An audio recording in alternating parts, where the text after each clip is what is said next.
Nick Davi was born on April 23rd, 1977. He would go to the University of Tampa, where he gets a degree in molecular biology. He would then proceed to work in aquariums across Florida, Mississippi, and Nevada. He would eventually meet and marry a woman by the name of Sarah. They would have 2 kids together.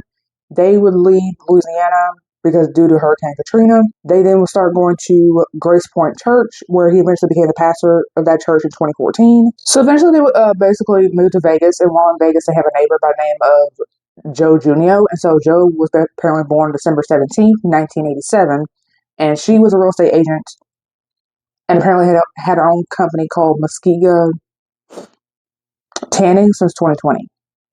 And so for context, apparently Joe had a lot of dogs and chickens on her property that apparently she wasn't taking care of, and the Davi family could apparently see it, and they live in an HOA neighborhood, so Homeowners Association. So of course they report that to the Homeowners Association. HOA apparently gets back to Joe and even tells them who filed the complaint. So I guess as retaliation, she starts throwing like poop and stuff at the family, especially Nick. Now that she knows that even though those reports are supposed to be anonymous, she now knows it was them that apparently filed the complaint. And so it got to the point to where the harassment was so bad that apparently they pretty much had to move. Like they had to move, so their stuff was still there, but they were temporarily staying with friends, I guess, until they thought the tension would die down. And then on December 29th, 2023, I guess the family goes back to the house to get the rest of the things, so now they're actually moving out. Apparently Joe would actually come out to confront them. Their 2 kids at this point, I guess they both have cell phones, so they actually pull out their phones to record, which would later actually damage her case.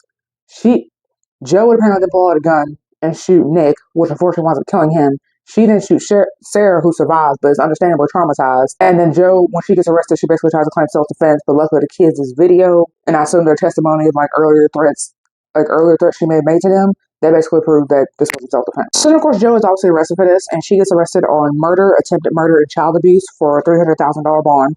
Sarah, the now widow, she of course would sue Joe for a wrongful death lawsuit for I think like 15 grand. And then apparently a GoFundMe was made, I assume, for burial expenses and stuff like that for Nick.